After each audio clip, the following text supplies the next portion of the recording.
Salam Skapsa Bisa, santun menuju prestasi dalam kompetensi. Oke anak-anakku, materi bimbingan konseling semester ini untuk kelas 11 adalah motivasi berprestasi. Diketahui negara Jepang merupakan negara yang berkembang sangat pesat. Bahkan dia berhasil mengalahkan negara-negara besar lainnya seperti Eropa dan Amerika, khususnya di bidang teknologi. Apa rahasianya sehingga Jepang bisa melampaui kedua negara besar tersebut? Bagaimanakah kondisi sumber daya manusia yang ada di Jepang? Dalam keseharian, orang-orang Jepang terkenal orang yang sangat rajin dalam bekerja. Mereka sangat menjunjung tinggi kedisiplinan. Mereka terkenal sangat produktif dan inovatif. Terus bagaimana dengan kondisi orang-orang di negara kita? Sebaliknya, orang-orang kita cenderung suka untuk bermalas-malasan. Mereka bekerja asal-asalan. Bahkan mereka sering acuh tak acuh terhadap suatu prestasi. Mereka menganggap enteng suatu kesuksesan. Nah, sebenarnya faktor apa yang mempengaruhi antara orang-orang yang ada di Jepang dengan yang ada di Indonesia? Salah satu faktor yang mempengaruhi adalah tingkat motivasi berprestasinya. Tingkat motivasi berprestasi orang-orang Jepang sangat tinggi. Sedangkan orang-orang di negara kita, tingkat motivasi berprestasinya cenderung rendah. Motivasi berprestasi merupakan satu modal utama untuk meraih suatu kesuksesan. Nah, kira-kira tahukah kalian apa sebenarnya motivasi berprestasi itu? Masih bingung? Untuk lebih jelasnya, mari kita lanjut ke materi berikut. Motivasi adalah penggerak di dalam diri seseorang untuk berbuat sendiri. Motivasi merupakan kondisi internal individu yang mendorongnya untuk berbuat sesuatu. Peran motivasi adalah sebagai pemasok daya atau energi untuk bertingkah laku secara terarah. Pada dasarnya, motivasi diyakini sebagai hasil dari penguatan atau reinforcement.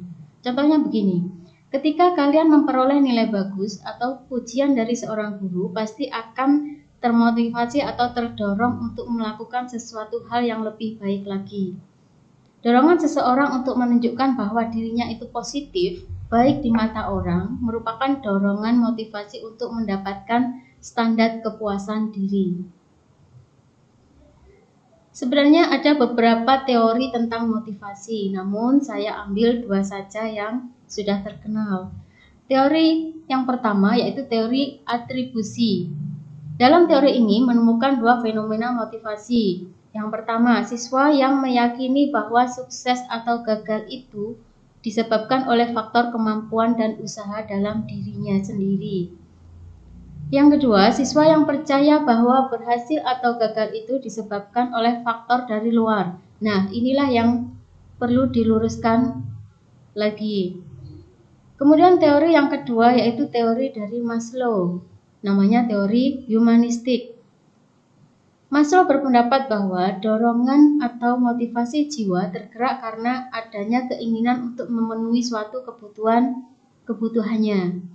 Kebutuhan inilah yang menggerakkan orang untuk berbuat sesuatu. Dalam teori kebutuhannya, Maslow menggambarkan motivasi dalam bentuk piramida sebagai berikut.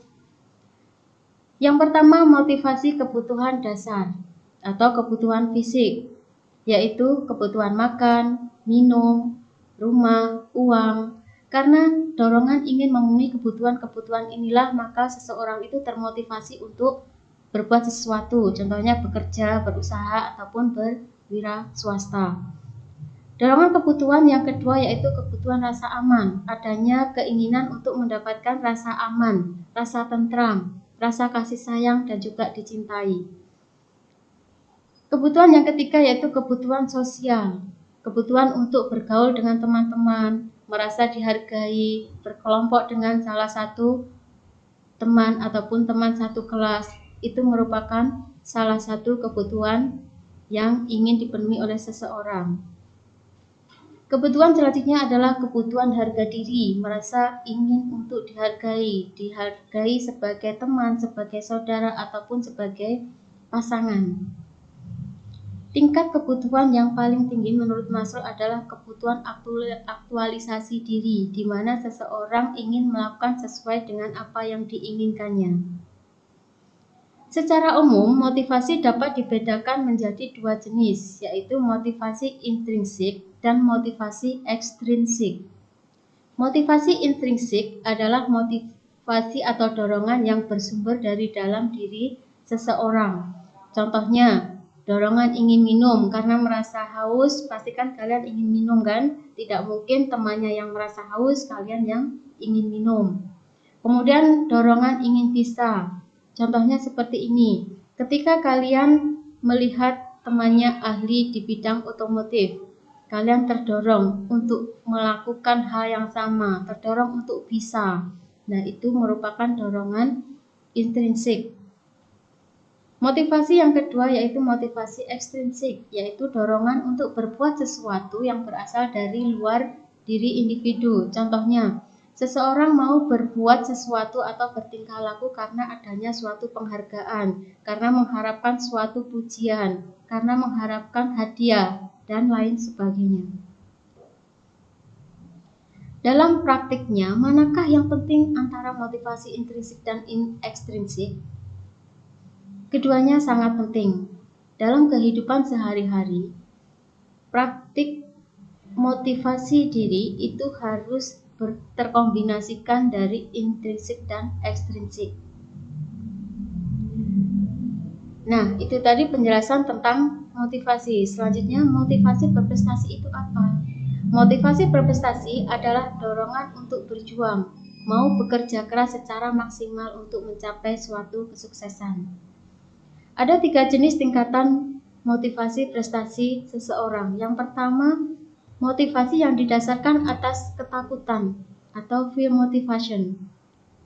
Contohnya seperti ini, orang mau melakukan sesuatu karena dia takut sesuatu hal yang tidak baik akan terjadi pada dirinya jika dia tidak melakukan sesuatu.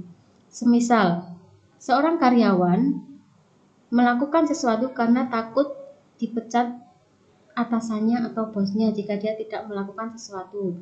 Contoh yang kedua, misalnya, kalian mau melakukan sesuatu yang sebenarnya tidak kalian inginkan. Belajar. Kalian mau belajar, mau sekolah dengan rajin, karena takut kalau kalian tidak belajar, kalian tidak akan mendapatkan uang saku. Nah, itu contoh motivasi yang tingkatan pertama. Motivasi yang kedua adalah karena ingin mencapai sesuatu. Tingkat motivasi ini lebih baik dibandingkan tingkatan yang pertama tadi, karena pada motivasi yang kedua ini sudah adanya suatu tujuan yang positif. Motivasi yang ketiga adalah motivasi yang didorong oleh kekuatan dari dalam diri atau inner motivation. Motivasi ini muncul karena adanya suatu ambisi atau suatu tujuan hidup yang ingin dicapai oleh seseorang. Nah, faktor-faktor apa saja sih yang mempengaruhi motivasi seseorang itu? Faktor yang mempengaruhi motivasi berprestasi meliputi faktor individual dan faktor lingkungan. Faktor individual merupakan faktor yang berasal dari dalam diri individu itu sendiri. Bagaimana tingkat intelijensinya, bagaimana penilaian individu itu tentang dirinya sendiri. Kan tidak jarang seseorang itu memvonis dirinya itu kurang mampu. Misalnya seperti ini, ketika kalian disuruh mengerjakan sesuatu atau mengikuti kompetisi, belum apa-apa kalian sudah bilang, saya tidak mungkin mampu. Itu contoh motivasi yang buruk atau negatif. Kalau motivasi yang positif, dia akan bilang seperti ini. Jika teman saya saja mampu, kenapa saya tidak? Saya yakin saya pasti mampu. Nah, itu adalah motivasi yang berasal dari individu sendiri. Yang kedua, faktor lingkungan. Faktor lingkungan dibagi menjadi 3, yaitu lingkungan keluarga, lingkungan sosial, dan lingkungan akademik. Yang pertama, lingkungan keluarga. Atmosfer yang ada di keluarga atau kondisi yang ada di keluarga sangat berpengaruh pada psikologi dan tingkat emosional individu. Misalnya, kondisi keluarga yang kurang harmonis secara tidak langsung akan berpengaruh pada kondisi emosional anak, sehingga anak tidak memiliki motivasi untuk belajar ataupun sekolah. Faktor yang kedua adalah faktor lingkungan sosial. Lingkungan sosial yaitu lingkungan tempat individu itu bergaul sehari-hari. Misalnya, teman sebaya, teman dia bermain sehari-hari. Kalau memang lingkungan sosialnya bagus, sangat mendukung anak itu untuk berprestasi. Namun sebaliknya, kalau lingkungan sosialnya buruk, dia bergaul dengan anak-anak yang suka merokok, hanya bersenang-senang, balapan liar. Secara tidak langsung, lingkungan sosial itu juga akan berpengaruh pada motivasi berprestasi seseorang. Faktor yang ketiga yaitu lingkungan akademik. Bagaimanakah lingkungan akademik mensupport ataupun memfasilitasi individu untuk berkembang? Itu juga sangat berpengaruh pada motivasi belajar seseorang. Nah, kemudian adakah ciri-ciri atau tanda-tanda orang itu memiliki kesuksesan yang tinggi? Adakah ciri-cirinya jika orang itu memiliki motivasi atau dorongan yang tinggi? Ada tentu. Ciri yang pertama yaitu orang yang memiliki motivasi tinggi lebih suka dan puas terhadap prestasi hasil usahanya sendiri dibandingkan dengan hasil copy paste ataupun minta tolong temannya. Ciri yang kedua, dia semangat untuk berjuang.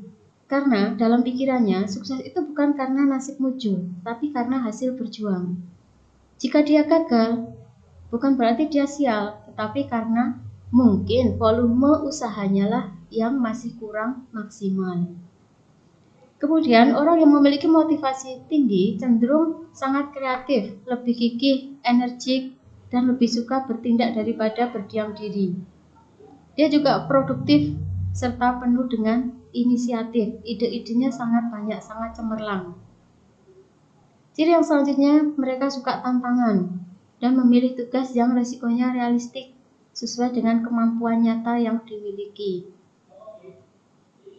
Ciri yang terakhir, selalu mengevaluasi dan mencari umpan balik untuk lebih giat. Kira-kira misalnya saya belum mencapai target yang saya inginkan, adakah cara saya yang kurang tepat? Ataukah usaha saya yang kurang maksimal? Nah, kira-kira bagaimanakah cara menumbuhkan motivasi berprestasi dalam diri kita? Yang pertama, tetapkan tujuan atau goal. Tentunya tujuan ini adalah tujuan yang realistik, yang kira-kira kita mampu untuk mencapainya. Setelah menetapkan tujuan, silahkan kalian susun target apakah yang bisa kalian lakukan untuk mencapai tujuan tersebut. Tentunya target yang harus dicapai secara maksimal. Yang ketiga, belajar menggunakan bahasa prestasi. Bahasa prestasi itu seperti apa? Bahasa prestasi itu adalah bahasa yang mengandung unsur yang positif. Misalnya, saat ini saya boleh gagal, tapi masih ada kesempatan untuk saya berusaha. Hari ini saya gagal, saya yakin esok saya pasti berhasil. Itu adalah salah satu contoh bahasa-bahasa prestasi. Kemudian belajarlah secara cermat untuk menganalisa diri sendiri. Misalnya, kemarin saya gagal, kira-kira letak kesalahan saya di mana? Apakah cara saya ada yang kurang tepat? Manakah yang harus saya perbaiki? Yang terakhir, perkaya motivasi diri. Semakin banyak kita memiliki motivasi diri, akan semakin mudah kita untuk mencapai goal-goal yang sudah kita buat. Baiklah anak-anakku, demikian materi hari ini mengenai motivasi berprestasi. Selanjutnya, Ibu akan mengajak kalian untuk melatih motivasi diri sendiri, sekaligus sebagai tugas kalian di rumah. Caranya gimana? Cukup mudah. Silahkan kalian ambil 1 lembar kertas serta alat tulis, kemudian kalian tuliskan karangan tentang mimpi-mimpi kalian serta tujuan hidup kalian. Jangan lupa sertakan juga langkah-langkah yang ingin kalian ambil untuk menggapai mimpi-mimpi kalian tersebut. Jika sudah, silahkan kalian duduk berpasangan, boleh dengan orang tua, boleh dengan teman, ataupun dengan saudara yang sekiranya kalian merasa nyaman untuk sharing. Setelah itu, kalian ceritakan hasil tulisan kalian mengenai mimpi-mimpi kalian serta langkah-langkah kalian tadi. Jika sudah, mintalah pendapat atau masukan dari pasangan sharing kalian tadi. Apakah mimpi-mimpi kalian itu layak untuk diwujudkan ataukah langkah-langkahnya sudah benar? Nah, hasil sharing tadi yang merupakan masukan ataupun pendapat dari pasangan sharing kalian, silakan kalian tuliskan di bawah tulisan karangan mimpi-mimpi kalian tadi. Nah, selanjutnya tugas kalian terakhir adalah mengupload hasil tulisan serta masukan dari teman sharing kalian tadi di Google Classroom yang sudah disediakan. Nah, cukup mudah bukan? Saya yakin kalian pasti bisa. Demikian materi serta tugas dari Ibu. Sampai ketemu kembali di pertemuan berikutnya, tentunya dengan materi yang berbeda dan lebih menarik lagi. Jangan lupa like dan komen untuk mendukung program ini. Caranya gimana? Tinggal klik tombol subscribe dan lonceng supaya kalian tidak ketinggalan informasi dan materi berikutnya. Jika menurut kalian video ini bermanfaat, silahkan share ke orang-orang yang kalian sayangi. Sampai jumpa di video kita selanjutnya. Salam Skapsa-Pisa, sekolah berbudaya industri, berkarakter wirausaha, menjadi idola sekediri raya.